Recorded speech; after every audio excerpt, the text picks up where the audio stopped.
Hello everyone, मैं अनीता। सुप्रभात, नमस्कार। कैसे हैं आप सब? तो आज हम करेंगे भक्ति काल के प्रश्न उत्तर। तो शुरू करने से पहले यही बोलना चाहूँगी कि प्लीज़ रमनीता अकेडमी चैनल को ज़रूर सब्सक्राइब करना और क्लास को भी लाइक करना। अब देखते हैं आज का पहला प्रश्न, भक्ति काल की समय सीमा क्या है? तो विकल्प ए सन 1318 से 1643 ईस्वी, बी सन 1200 से 1500 ईस्वी, सी सन 1370 से 1700 ईस्वी, डी सन 1200 से 1550 ईस्वी। तो हमारा विकल्प यहाँ पर बी सही है। सन 1370 से 1700 ईस्वी भक्ति काल की समय सीमा मानी जाती है। अब देखते हैं आज का दूसरा प्रश्न, ऋतुकाल को अलंकृत काल नाम किसने दिया? तो देखते हैं विकल्प ए शिव सिंह सेंगर, बी राहुल सांकृत्यायन, सी मिश्र बंधु, डी राम कुमार वर्मा। तो हमारा विकल्प सी सही है। ऋतुकाल को अलंकृत काल किसने बोला? मिश्र बंधुओं ने। अब देखते हैं आगे प्रश्न, रामानुजाचार्य ने किस सिद्धांत का प्रतिपादन किया? तो विकल्प ए द्वैताद्वैत, बी विशिष्टाद्वैतवाद, सी अद्वैत, डी द्वैत। तो हमारा विकल्प बी सही है। रामानुजाचार्य के सिद्धांत का नाम था विशिष्टाद्वैतवाद। अब देखते हैं आगे प्रश्न, शुद्धाद्वैतवाद का प्रतिपादन किसने किया? विकल्प ए रामानुज ने, बी बल्लवाचार्य ने, सी मध्वाचार्य ने और डी शंकराचार्य ने। तो किसने किया था? विकल्प बी बल्लवाचार्य ने शुद्धाद्वैतवाद का प्रतिपादन किया था। हमारा विकल्प बी सही है। अब आगे देखते हैं कौन सा सही सुमेलित नहीं है। यहाँ पर देखना था हमने कि इसमें 3 जो है वो सही है और ये गलत है। देखते हैं कौन सा गलत है। कौन सा सही सुमेलित नहीं है? विकल्प ए दादू गुजरात, ये क्या दिए? इनके स्थान दिए हैं। दादू का गुजरात दिया है, क्या सही है?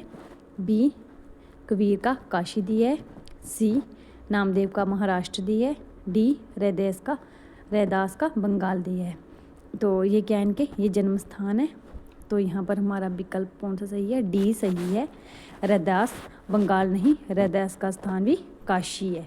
तो हमारा विकल्प जो असम्मिलित है वो डी है। आगे देखते हैं प्रश्न, भक्तमाल के रचयिता कौन है? विकल्प ए नावादास, बी विठलदास, सी सुंदरदास, डी गोकुलदास। तो हमारा विकल्प यहाँ पर कौन सा सही है? ए विकल्प भक्तमाल के रचयिता कौन है? विकल्प ए नावादास। अब आगे देखते हैं, निम्नलिखित में से किसने सतसई की रचना नहीं की? विकल्प ए तुलसीदास, बी मतीराम, सी रहीम और डी सूरदास।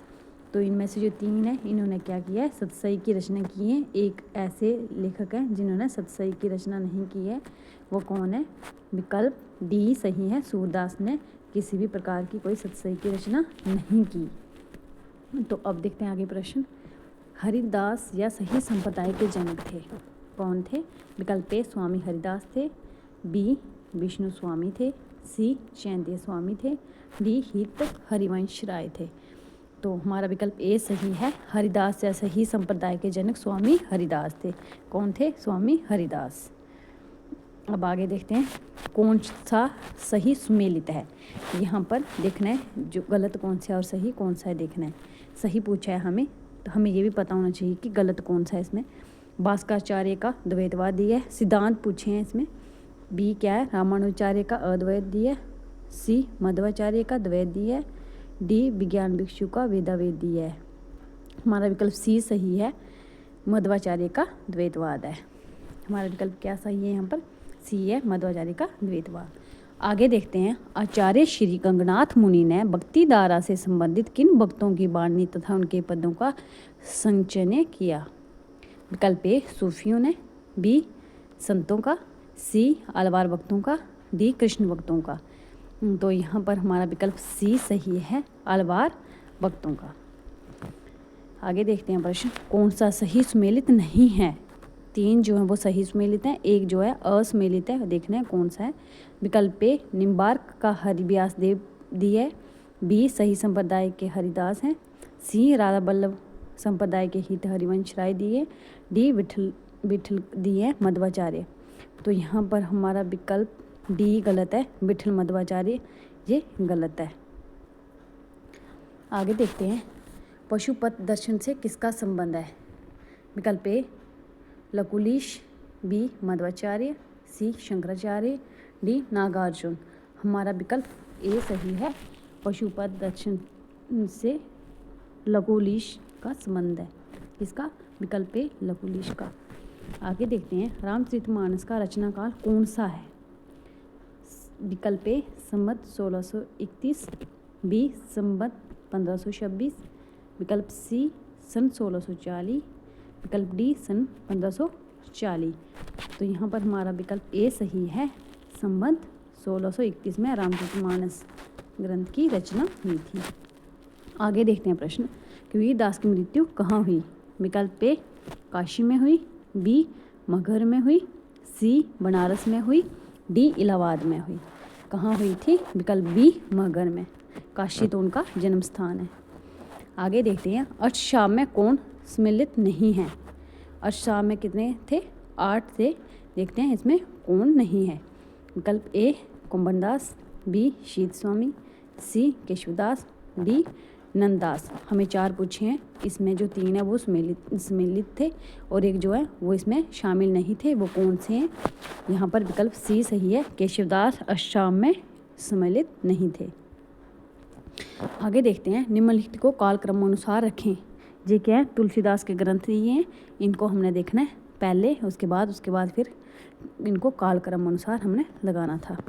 तो विकल्प यहाँ पर 1 पे दी है विनय पत्रिका, फिर 2 पे दी है रामज्ञा प्रश्न, 3 पे दी है रामलला नहुषु और 4 पे दी है बरबे रामायण। तो यहाँ पर देखते हैं कूट दिए होंगे। पहले में ए में दिया है 3 4 2 1, बी में दिया है 1 2 3 4, सी में दिया है 2 4 3 1, डी में दिया है 3 2 4 1। तो यहाँ पर हमारा विकल्प कौन सा आएगा। सबसे पहले यहाँ पर हमारा क्या आएगा, 3 नंबर का आएगा रामलला नहुषु। तो वो किस में आ रहा है, विकल्प कूट 1 में आ रहा है और कूट डी में आ रहा है। अब देखते हैं दूसरे नंबर पे कौन सा आएगा। दूसरे नंबर पे आएगा रामज्ञा प्रश्न। तो रामज्ञा प्रश्न विकल्प डी में ही आ रहा है हमारा। पहले 3 आएगा रामलला नहुषु, फिर रामज्ञा प्रश्न, फिर उसके बाद हमारा आएगा बरबे रामायण और लास्ट में आएगी विनय पत्रिका। 3 2 4 1, 3 2 4 1 ये हमारा कूट डी में आ रहा है। तो इस प्रकार हमारा 3 जो प्रश्न है इसका विकल्प डी सही है। अब आगे देखते हैं, उत्पन्ना द्रविड़े चाह वृद्धिम कर्नाटके गता कवचित महाराष्ट्रे गुर्जरे जीर्णता गता। किसके विषय में कहा गया है। विकल्प ए ज्ञान के विषय में कहा गया है, बी भक्ति के विषय में कहा है, सी वैराग्य के विषय में कहा है, डी संत काव्य के विषय में कहा है। तो ये किसके विषय में कहा गया है, ये भक्ति के विषय में कहा गया है। विकल्प बी सही है। यहाँ पर क्या है, विकल्प बी सही है। अब आगे देखते हैं प्रश्न, भारत में सूफी मत के कितने संप्रदाय थे। विकल्प ए 4 थे, बी 3 थे, सी 2 थे, डी 1 था। तो कितने थे सूफी मत के संप्रदाय, 4 थे। विकल्प ए सही है। आगे, सुंदरदास के गुरु कौन थे। विकल्प ए कबीर, बी पीपा, सी रैदास और डी दादू दयाल। तो कौन थे। विकल्प डी दादू दयाल। सुंदरदास के गुरु कौन थे, दादू दयाल। अब आगे देखते हैं, कबीर के गुरु कौन थे। विकल्प ए रामानंद थे, बी राघवानंद थे, सी दयानंद थे, डी मायानंद थे। तो हमारा विकल्प ए सही है, कबीर के गुरु का नाम रामानंद था। आगे देखते हैं प्रश्न, संत काव्य नाम किसने दिया है। विकल्प ए आचार्य शुक्ल ने, बी राहुल सांकृत्यायन ने, सी राम कुमार वर्मा ने, डी हजारी प्रसाद द्विवेदी ने। तो हमारा विकल्प सी सही है, संत काव्य नाम राम कुमार वर्मा ने दिया है। आगे देखते हैं प्रश्न। तुलसीदास को कली काल का वाल्मीकि किस इतिहासकार ने कहा है? विकल्प ए रामचंद्र शुक्ल ने, बी हजारी प्रसाद द्विवेदी ने, सी नावादास ने, डी अकबर ने। तो हमारा विकल्प सी सही है। तुलसीदास को कली काल का वाल्मीकि नावादास ने कहा है। आगे देखते हैं नानक की कविताएं किसमें संग्रहित हैं? विकल्प ए गुरु ग्रंथ साहिब में, बी बीजक में, सी चंडी चरित्र में, डी रामायणी में। तो हमारा विकल्प ए सही है। गुरु ग्रंथ साहिब में गुरु नानक की कविताएं संग्रहित हैं। अब देखते हैं आगे। मसी कागद छुओ नहीं, कलम गही नहीं हाथ, किसके विषय में कहा गया है? विकल्प ए नानक के, बी रैदास के, सी कबीर के, डी दादू के। तो यहाँ पर हमारा विकल्प सी सही है। मसी कागज छुओ नहीं, कलम गही नहीं हाथ, ये कबीर के विषय में कहा गया है। आगे देखते हैं। अजर करे ना चाकरी, पंछी करे ना काम, किसने कहा है? विकल्प ए तुलसीदास ने, बी सूरदास ने, सी रैदास ने, डी मलूकदास ने। तो ये कहा है विकल्प डी मलूकदास ने। आगे देखते हैं। भक्ति का सर्वसर्ग उल्लेख किस उपनिषद में मिलता है? विकल्प ए श्वेताश्वर, बी मांडुक्य, सी श्वेतांबर, डी कठ। तो किस में मिलता है? विकल्प ए श्वेताश्वर में। आगे देखते हैं प्रश्न। साधना के क्षेत्र में जो ब्रह्मा है, साहित्य के क्षेत्र में वही रहस्यवाद है, ये पंक्ति किसकी है? विकल्प ए आचार्य शुक्ल की, बी हजारी प्रसाद द्विवेदी की, सी विश्वनाथ प्रसाद मिश्र की, डी भागीरथ मिश्र की। तो ये है विकल्प ए आचार्य शुक्ल की। किसने कहा है? आचार्य शुक्ल ने कहा है। आगे देखते हैं। कबीर को, तो किसने कहा है कबीर को वाणी का डिक्टेटर? विकल्प ए आचार्य शुक्ल ने, बी हजारी प्रसाद द्विवेदी ने, सी राम कुमार वर्मा ने, डी विजेंद्र स्नातक ने। तो किसने कहा है? विकल्प ए आचार्य शुक्ल ने। कबीर को वाणी का डिक्टेटर किसने कहा है? सॉरी, यहाँ पर विकल्प बी होगा। हजारी प्रसाद द्विवेदी ने कबीर को वाणी का डिक्टेटर कहा है। आगे देखते हैं। हिंदी साहित्य में नक्शिक वर्णन की श्रृंगारिक परंपरा का आरंभ किस रचना से हुआ था? नक्शिक वर्णन की श्रृंगारिक परंपरा। विकल्प ए राउल बेल से, बी वर्ण रत्नाकर से, सी प्राकृत पैंगलम से, डी उक्ति व्यक्ति प्राकरण से। तो हमारा विकल्प ए सही है। नक्शिक वर्णन की श्रृंगारिक परंपरा का आरंभ विकल्प ए राउल बेल से प्रारंभ हुआ था। अब आगे देखते हैं। स्मिथ ने तुलसीदास को निम्न संज्ञा दी। स्मिथ ने क्या कहा था तुलसीदास को? विकल्प ए लोकनायक कहा था, बी राम भक्त कवि कहा था, सी मुगल काल का सबसे बड़ा आदमी कहा था, डी सर्वश्रेष्ठ कवि कहा था। तो यहाँ पर पहले से टिक लगा दी है मैंने। यहाँ पर विकल्प सी सही है। मुगल काल का सबसे बड़ा आदमी कहा था स्मिथ ने तुलसीदास को। आगे देखते हैं। किस कवि ने भक्ति काल में प्रचलित अवधी, ब्रज तथा संस्कृत तीनों भाषाओं में काव्य रचनाएं की? विकल्प ए सूरदास ने, बी कबीरदास ने, सी मलिक मोहम्मद जायसी ने, डी तुलसीदास ने। तो हमारा विकल्प डी सही है। किसने? तुलसीदास ने अवधी, ब्रज तथा संस्कृत तीनों भाषाओं में काव्य रचना की। आगे देखते हैं। कैकेयी महाकाव्य के रचनाकार कौन है? विकल्प ए शरण बिहारी गोस्वामी, बी श्री पोदार राम अवतार, सी श्री चंद्रिका प्रसाद दीक्षित, डी केदारनाथ मिश्र। तो कौन है? विकल्प सी श्री चंद्रिका प्रसाद दीक्षित कैकेयी महाकाव्य के रचनाकार हैं।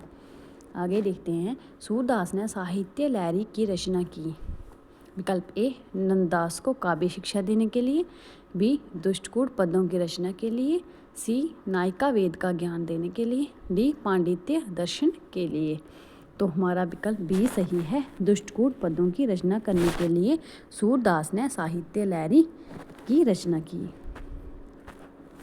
आगे देखते हैं। मीराबाई के पति कौन थे? विकल्प ए राणा सांगा, बी भोजराज, सी विक्रम सिंह, डी उदय सिंह। तो हमारा विकल्प डी सही, हमारा विकल्प ए सही है, राणा सांगा। अब आगे देखते हैं। किसने राधा कृष्ण लीला का मांसल चित्रण किया है? विकल्प ए विद्यापति, बी जयदेव, सी चंडीदास, डी उपयुक्त सभी। तो यहाँ पर हमारा विकल्प डी सही है। राधा कृष्ण लीला का मांसल चित्रण सबने किया है, विद्यावती ने भी, जयदेव ने भी और चंडीदास ने भी। आगे देखते हैं निम्नलिखित में से तुलसीदास की रचनाओं की भाषा ब्रज नहीं है। कौन सी जो तुलसीदास की रचनाएं जिनकी भाषा ब्रज नहीं है? ए कवितावली या गीतावली, बी कृष्ण गीतावली, सी विजय पत्रिका, सी हनुमान बाहुक और डी पार्वती मंगल जानकी मंगल। तो क्या है इसका है डी पार्वती मंगल और जानकी मंगल। इनकी भाषा जो है वो ब्रज नहीं है। बाकी कवितावली, गीतावली, कृष्ण गीतावली, विनय पत्रिका होना था, यहाँ पर विजय पत्रिका नहीं है, विनय पत्रिका और हनुमान वाहुक, इन सब की भाषा जो है वो ब्रज भाषा है। और पार्वती मंगल और जानकी मंगल की भाषा ब्रज भाषा नहीं है। देखो यहाँ पर जो प्रश्न संख्या 337 है, यहाँ पर जो मैंने बोला है इसमें विकल्प ए और विकल्प बी में मैं कंफ्यूज हूँ। तो मुझे लग रहा है यहाँ पर मीराबाई के पति कौन थे? भोजराज थे। ये मैं आपको फिर अगली क्लास में ये मैं आपको बता दूंगी कि यहाँ पर मीराबाई के पति कौन थे, विकल्प ए या विकल्प बी। विकल्प बी ही है भोजराज। तो ये मैं आपको क्लियर करके बता दूंगी। चलते हैं आगे। निम्नलिखित में से कौन सी जायसी की रचना नहीं है? विकल्प ए आखिरी कलाम, बी अखरावट, सी कन्हावत, डी चित्रावली। तो यहाँ पर हमारा विकल्प डी सही है। जायसी की रचना जो है वो चित्रावली नहीं है। चित्रावली उस्मान की रचना है। आखिरी कलाम, अखरावट और कन्हावत ये तीनों रचनाएं जायसी की हैं। आगे देखते हैं कुतवन के गुरु कौन थे? विकल्प ए दादू, बी शेख सलीम, सी शेख वुडन, डी सुंदरदास। तो कुतवन के गुरु का नाम क्या था? शेख वुडन। अब आगे देखते हैं मधुमालती की रचना किसने की? विकल्प ए दाऊद, बी कुतवन, सी मंजन और डी जायसी। तो हमारा विकल्प सी सही है। मधुमालती की रचना मंजन कवि ने की थी। अब आगे देखते हैं भारत आने वाले प्रथम सूफी कौन थे? विकल्प ए मोइनुद्दीन चिश्ती, बी सलीम चिश्ती, सी बाबा फरीद, डी अब्दुल कादिर जिलानी। तो कौन थे जो सबसे पहले भारत में सूफी कवि आए थे? हमारा विकल्प यहाँ पर ए सही है। मोइनुद्दीन चिश्ती सबसे पहले भारत में आए थे। आगे देखते हैं प्रथम सूफी काव्य का रचना काल क्या है? प्रथम सूफी काव्य पता होना चाहिए आपको क्या है और उसका रचना काल पूछा है हमें। आपके ध्यान में आना चाहिए कि कौन सा है प्रथम सूफी काव्य। विकल्प ए 1345, बी 1350, सी 1370, डी 1399 ईस्वी में। तो यहाँ पर हमारा विकल्प सी सही है, 1370 ईस्वी। आगे देखते हैं ये किसका है? ये चंदायन का रचना काल है 1370, जो प्रथम सूफी काव्य है। आगे देखते हैं पद्मावत को समासोक्ति किसने कहा है?